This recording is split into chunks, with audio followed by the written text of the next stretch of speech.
Is dropped right out of it. Roderick is dropped out of contention as they come to the 8th pole. It is Girther on the inside. Weston right alongside. Ambivalent trying to come and get them. Sonic Breeze in behind horses 4th.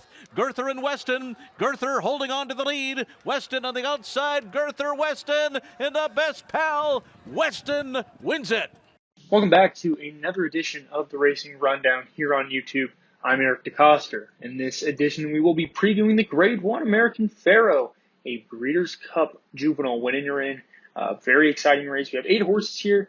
Wouldn't call it the strongest group, but that's just kind of the case in general with the 2-year-old division out on the West Coast in California. So it's truly nothing bad, though. I think this is an exciting bunch, and we'll certainly see at least 1 or 2 make their way to Keeneland for this year's Breeders' Cup.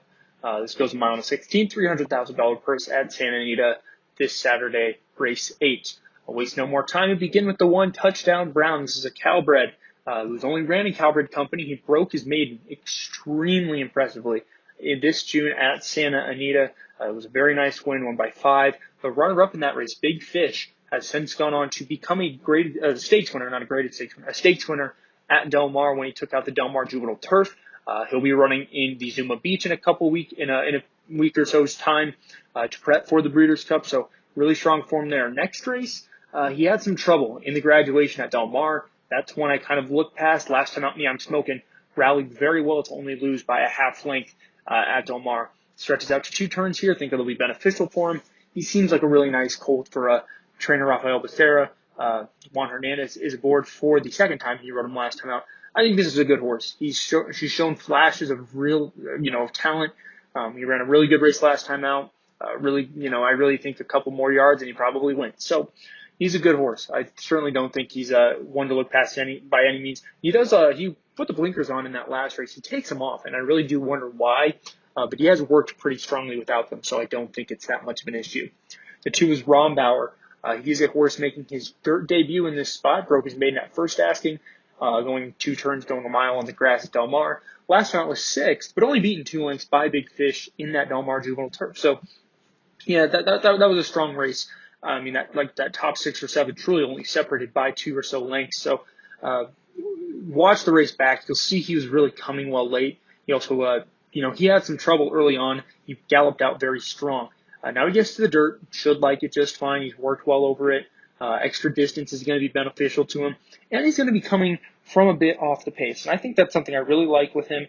There are quite a few horses here coming out of sprints, coming out of, races where they showed a lot of speed. I think it's going to be beneficial in this spot to be able to take back just a little. And Rombauer has that ability. And trainer Michael McCarthy, I might add, hits at a very high percentage when he moves turf to dirt this year, 24%. That's higher than his general winning percentage, graded stakes winning percentage. So it's all there, really. Rombauer, I think, makes a lot of sense. Mike Smith aboard for the first time. The 3 Dynamite for Keith DeSormeau. We know what he can do with some of these young 2-year-olds. This horse is still a maiden. Lost his first 3 career races, all maiden starts. So he was second in each, and then last out was 5th in the Del Mar Futurity, well beaten on the day.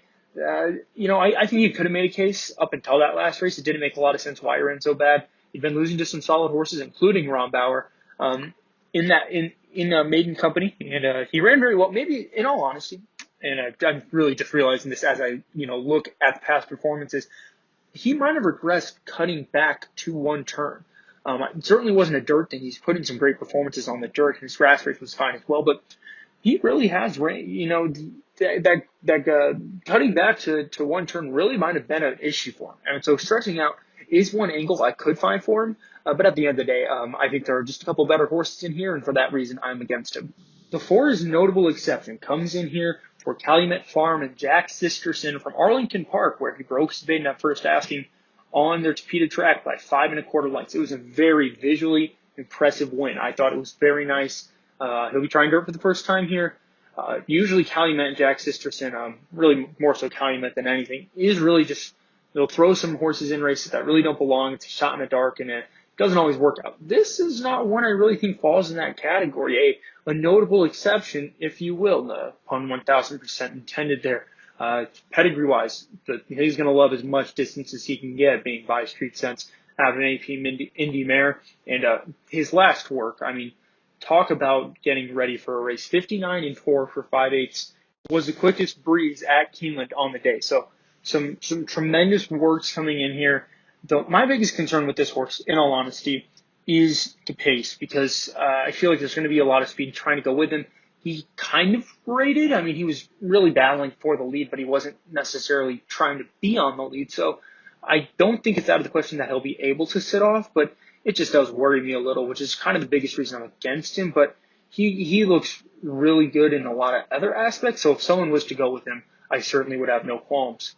The 5 is your likely favorite. No shock why. Just look at the trainer line. It's Bob Baffert Spielberg. This was $1 million yearling by Union Rags.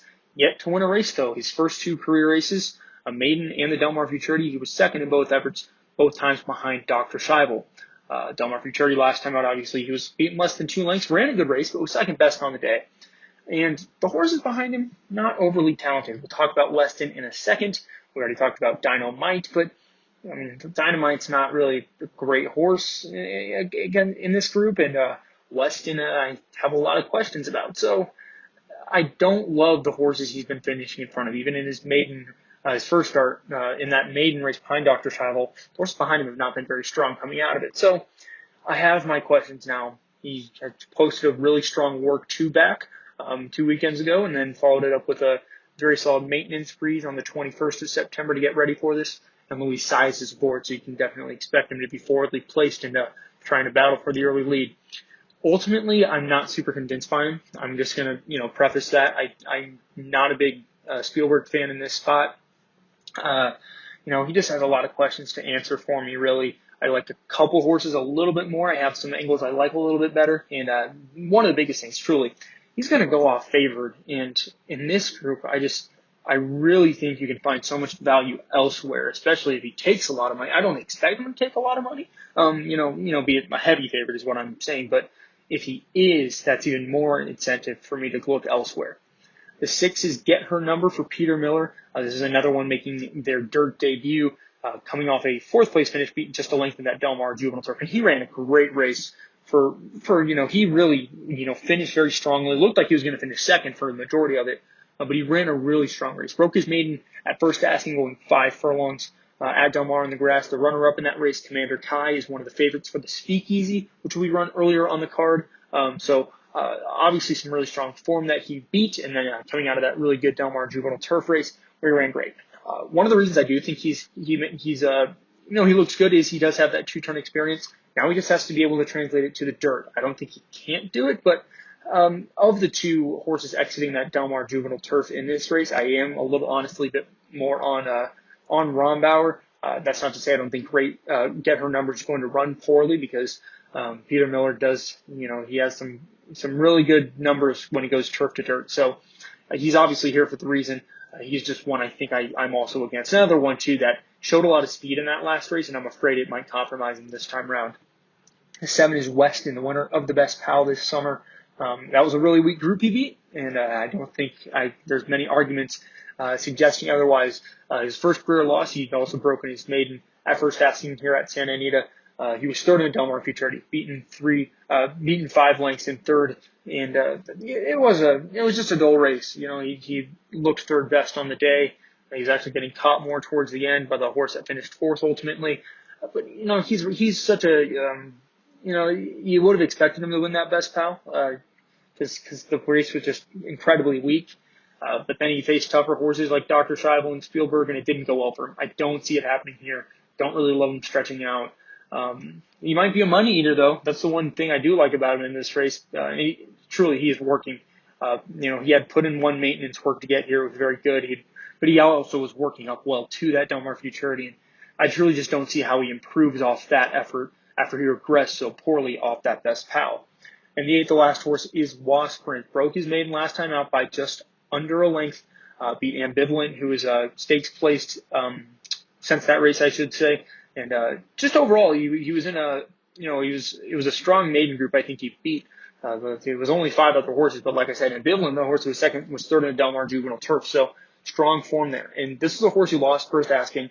I did say Spielberg didn't beat much. He did beat Wasprint, but the reason I mentioned that was weak because Wasprint's not a 1-turn horse. I mean, look at that pedigree. Look at him physically, that's not a one-turn horse. He obviously needed the race in addition to being trained by John Sheriffs, who, historically never has a horse ready to go first time out. So he had so many excuses, which is why when I said Spielberg beat a weak group, a one-turn Washburn is a weak horse. Well, he got it to 2 turns. He ran great. That was a great effort. Love that he has the 2-turn experience.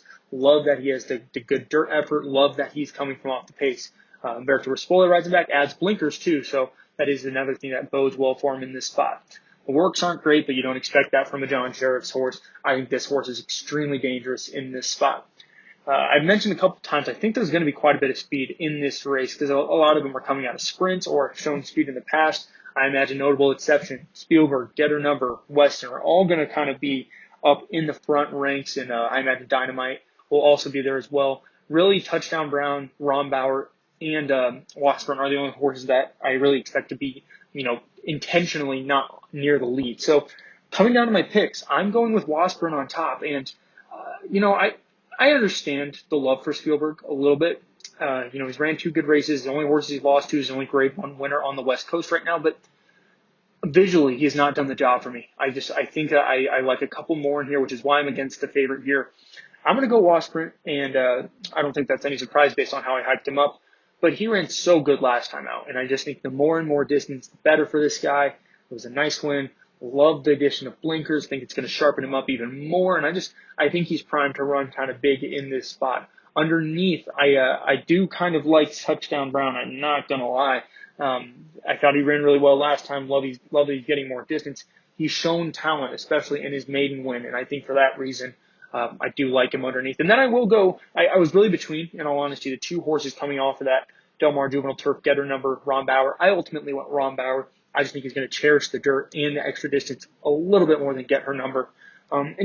Looking at it more and more, I do think Notable Exception makes some sense, but there are some things I'm a little against in this spot, and therefore I will pass on him. So 8-1-2 is how I look at this race.